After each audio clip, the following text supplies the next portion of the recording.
Hey, this is Seth Parnell, the minister at the Portia Church of Christ, and this is episode 97 of the Midweek Bible Study. I apologize. We got kind of off of our normal schedule tonight. We had some more of those technical difficulties, but I can't really promise, but I hope that I think we will have it all figured out by next week, and so we will have that worked out, and we'll be back onto our normal schedule. I just wanted to pop on here and to have a short lesson. It's going to be a very, very brief lesson tonight. As we know, it's almost 8 o'clock already, but appreciate everyone who stops in here and everyone who will catch it later on. We always appreciate you guys and the mountain of support that I usually get from doing these things. I appreciate everybody so much, and so I hope that you are doing well. We always want to give you an invitation to the Portia Church of Christ. We are at 307 South Jackson Street in Portia, Arkansas. We are located at our times are 10 o'clock and 11 o'clock on Sunday morning, and 6 o'clock for Wednesday night, and 5 o'clock for Sunday night. I almost said 6 for Sunday night, but we just changed that. We're meeting at 5 o'clock on Sunday night. And so if you're in the area, you'll come by and see us, and we would love to see you. And also, I think we're having our first fellowship meal in a while Sunday night. And so if there's ever a time to visit, that's a good time to visit. And so hope that if you're in the area, you can pay us a visit. But also, we'll always remind you, if you have any questions or comments about what we study or suggestions for future episodes, please feel free to send that our way, and we would love to deal with them. We would love to answer those and have it be a part of our study, because we always want to encourage you to participate any way that you can in the studies that we have. That's how we all grow. It's how we all, come to a better understanding of the scriptures. And so know that is available to you as well. We got the Dunlaps are here, and Bo as well. It's good to have you guys here. Hope you are doing well, and we appreciate all three of you stopping by here and joining us tonight. It's always good to have you guys here.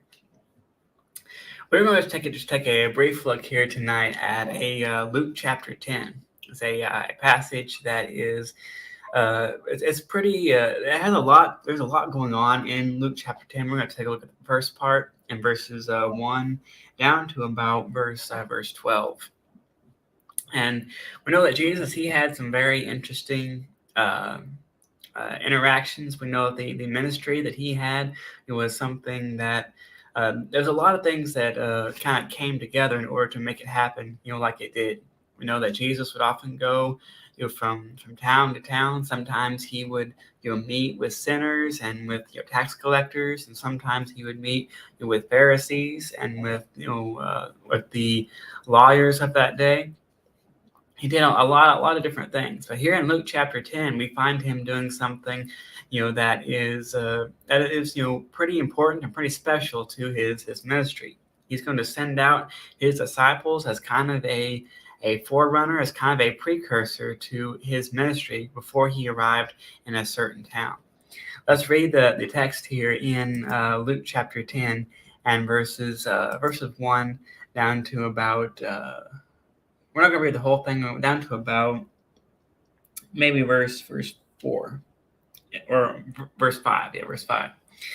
It says, "After this, the Lord appointed 72 others and sent them on ahead of him, 2 by 2, into every town and place where he himself was about to go. And he said to them, The harvest is plentiful, but the laborers are few. Therefore pray earnestly to the Lord of the harvest to send out laborers into his harvest. Go your way, and behold, I am sending you out as lambs in the midst of wolves. Carry no money bag, no knapsack, no sandals, and greet no one on the road. Whatever house you enter, first say peace be to this house. And if a son of peace is there, your peace will rest upon him. But if not, it will return to you." And he continues to go down and describe, their behavior and what they should do while they were a guest in that person's home. But it says he takes, 72 individuals and he sends them out on ahead of him into every town and to every place where he was going to go to kind of set the stage, as kind of to tell people about the gospel, to get them thinking about what it means to be a follower of God before Jesus even gets there.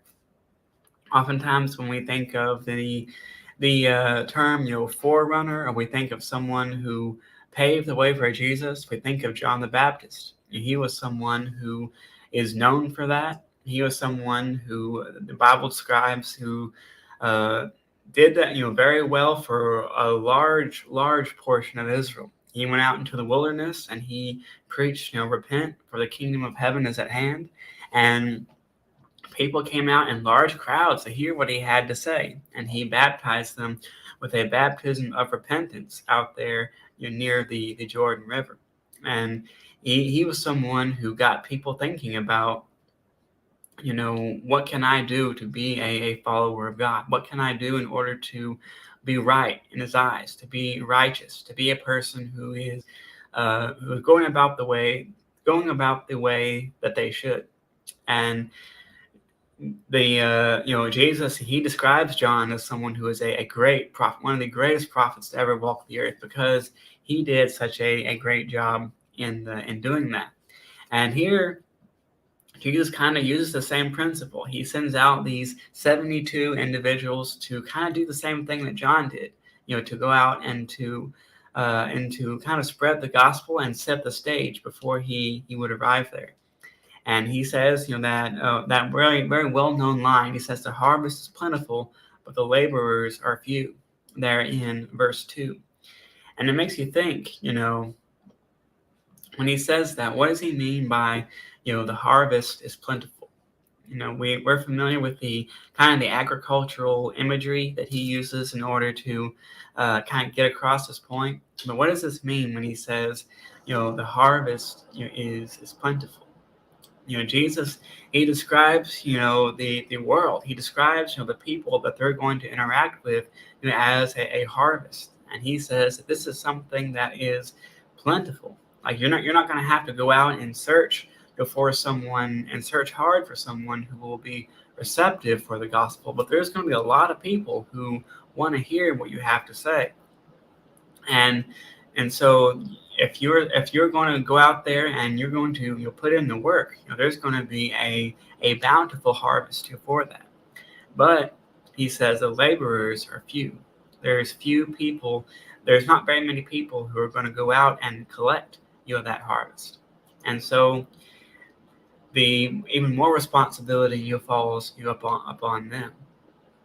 We know sometimes it can be hard to be an evangelist. It can be hard to be someone who spreads the gospel to other people. And sometimes we can get, discouraged, and sometimes we can get kind of put down when we don't see immediate results, when we don't see, you know, um, tons of people, coming, to the gospel. But Jesus says, he says the harvest is plentiful. And if we're someone who is willing to be a laborer, if we're willing to put in the work for Christ, you know, we're going to reach people, and we're going to find people, and we're going to be someone that can spread the gospel in a pretty big way. And like Paul says, sometimes it comes in stages. Like he says, uh, he says, I planted, Apollos watered, but God gave the increase. It wasn't just Paul, it wasn't just Apollos, but it was, the two of them working together, and ultimately God who gave the increase in that manner. And so sometimes what we do can strengthen a Christian. Sometimes what we can do can convert a Christian. Sometimes what we can do is, what we do can cause a person to think, just cause them to think about, their spiritual life and about what their standing with God is. And it may take, weeks, months, even years sometimes for a person to finally realize, what they need to do. But if we're someone who is willing to go out there and willing to be a laborer, we can give that, to them. We can, plant that seed, as we might say, and so that it might grow later on. If no one ever plants a seed, then there's never going to be a harvest. There's never going to be anything to grow, from it. And like I said, it's easy to get, discouraged sometimes. But if we're a laborer, we know that we're going to be someone that's doing a very, very good thing. And Jesus, he goes on to say, he says, to go your way. He says, behold, I'm sending you out as lambs in the midst of wolves. And he tells them to carry no money bag, no knapsack, no sandals. He says, and greet no one on the road. He says, don't go out as a group of people that are, that are wealthy, or that have, everything, planned out, but go out as people who are dependent upon God. To go out on someone who is dependent upon what He can provide. And if you're able to do that, that's going to strengthen, your resolve, in this mission. And later on in the book, Jesus would ask them. He would say, in the book of Luke, he would say, "Did you lack anything when I sent you out?" And they would reply, "No, nothing." See, they would go into the houses of these people. These people would be, hospitable to them, and they would, provide for them, and that's how they would, survive out here when they were spreading the gospel. And Jesus says that not everyone's going to react to you, the same. Some are going to react to you in a good way, in a peaceful way, and some are going to reject you.